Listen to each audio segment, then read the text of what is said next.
Your grandma never wasted a dime and she fed a whole family on almost nothing. These 25 breakfasts? Most folks under 50 have never even heard of them.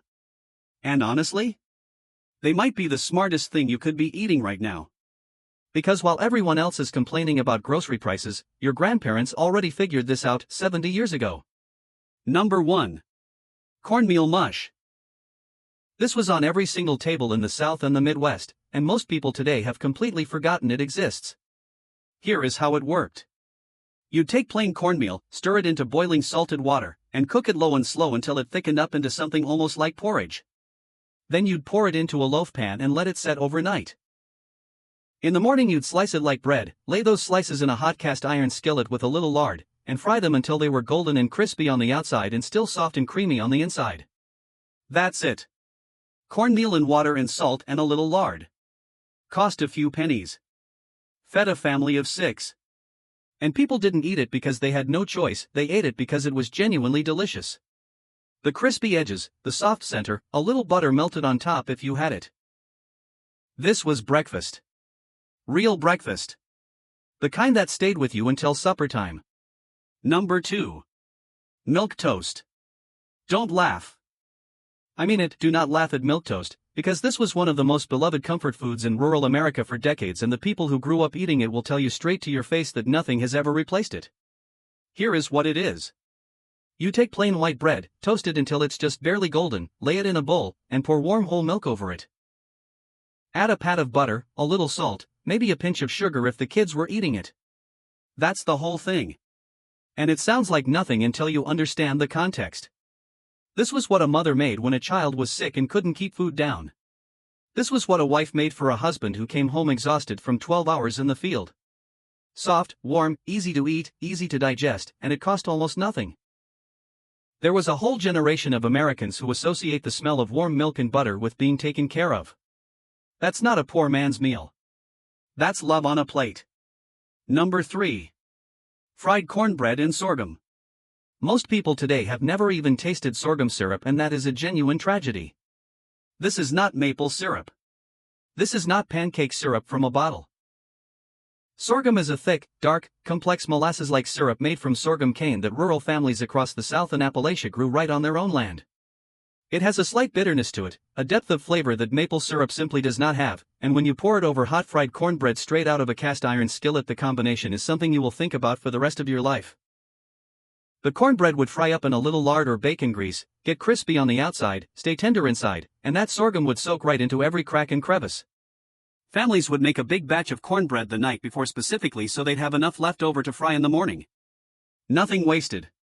Everything used. That was the rule. Number 4. Crackers and coffee. This one surprises people every time, but listen. This was a legitimate breakfast for millions of working Americans in the 1950s, especially men heading out early before the sun came up. You take saltine crackers, crumble them right into a mug or a bowl of hot black coffee, and eat the whole thing with a spoon. It sounds bizarre in 2024, but think about what it actually is: a hot, starchy, slightly salty meal that took 30 seconds to prepare, cost almost nothing, and got you out the door fast. Farmers did this. Mill workers did this. Men who had to be somewhere at 4 in the morning and didn't have time to cook anything did this. And a lot of them will tell you, if you ask, that they still do it sometimes. Not because they have to. Because it reminds them of something. Because it tastes like early mornings and hard work and a simpler time when nobody overthought breakfast. Number 5. Fried salt pork and biscuits. Salt pork is not bacon.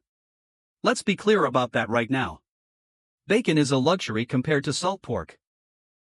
Salt pork is a thick slab of pork belly or pork fatback that has been cured in nothing but salt, no smoking, no sugar, no fancy seasoning. It was one of the cheapest cuts of meat available, and it kept for months without refrigeration, which made it absolutely essential for rural families in the 1950s who might not have had a proper icebox. You'd slice it thin, score the fat so it didn't curl up in the pan, and fry it in a cast iron skillet until the fat rendered out and the edges went crispy and deeply savory. Then you'd pull it out and make your biscuits, from scratch, always from scratch, flour and lard and buttermilk mixed by hand, and those biscuits would go into a hot oven and come out soft and tall and perfect. You'd split them open and lay that fried salt pork right inside. The salt, the fat, the soft bread. That was a working man's breakfast. That was fuel for a 12-hour day. Number 6. Grits and pot liquor. If you grew up in the South, you know what pot liquor is and you know exactly how precious it was. For everyone else, pot liquor is the dark, rich, deeply flavored liquid that's left in the pot after you cook a mess of greens. Collard greens, turnip greens, mustard greens, whatever you had. You'd cook those greens low and slow with a piece of fatback or a ham hock, and hours later you'd have the most nutrient-dense, flavor-packed liquid you can imagine sitting at the bottom of that pot. And Grandma did not throw that away. Not ever. She'd save it, and in the morning she'd heat up her grits, stone-ground cornmeal cooked slow with salt and water, and she'd pour that pot liquor right over the top. The greens flavor, the pork flavor, all of it soaked right into those grits. It was essentially a free meal made entirely from what would have otherwise been thrown away. Waste nothing. Use everything. That was not a philosophy. That was survival. Number 7. Egg gravy on toast. This is one of those dishes that sounds too simple to be good, and then you make it once and you understand immediately why people ate it every single morning for decades. Here is the method. You cook your bacon or your salt pork in a cast iron pan, and when you're done you leave all those drippings right in there. Do not drain them, do not wipe the pan, those drippings are the whole point. Then you crack an egg or two right into those hot drippings and scramble them around. Before they fully set, you sprinkle in a little flour, stir everything together, then slowly pour in some milk and keep stirring as it thickens up into a rich, golden, savory gravy. Pour that over plain white toast. 1 egg. A spoonful of flour. A splash of milk. And you have a plate of food that is genuinely satisfying, genuinely delicious, and costs almost nothing. This is Depression-era cooking at its finest, stretching one ingredient to feed a whole plate, wasting not a single drop of anything. Number 8. Fried apples. People hear fried apples and they think dessert. They think pie filling. They think something sweet and indulgent. But in the 1950s in rural America, fried apples were breakfast, a real, complete, filling breakfast, especially in fall and winter when apple trees were heavy with fruit and you had more apples than you knew what to do with. You'd peel and slice them, not too thin, and lay them in a hot skillet with a good knob of butter and let them start to soften. Then you'd add a little sugar, not much, just enough, and a shake of cinnamon, and let them cook down until they were tender and caramelized and the whole kitchen smelled like something from a dream.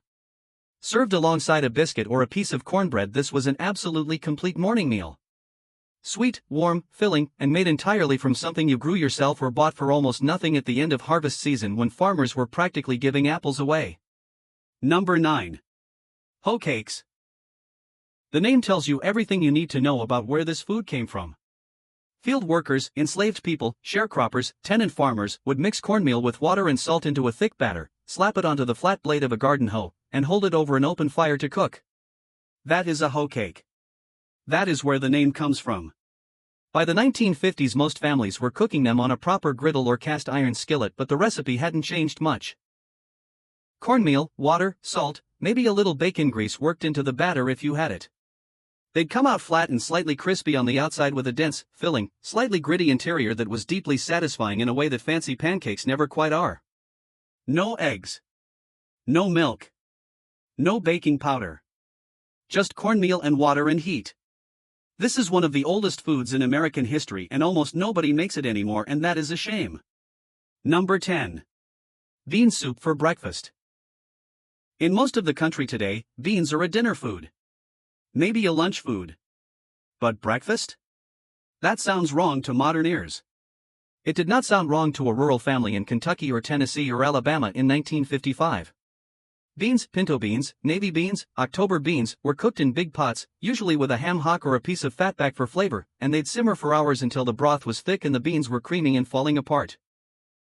And the next morning, those leftover beans would go right back on the stove, get reheated, maybe thinned out a little with water, and served in a bowl with a piece of cornbread crumbled right on top. This was breakfast. Protein, fiber, warmth, calories, everything a body needed before a long day of physical work. These people were not nutritionists. They just knew what kept them going.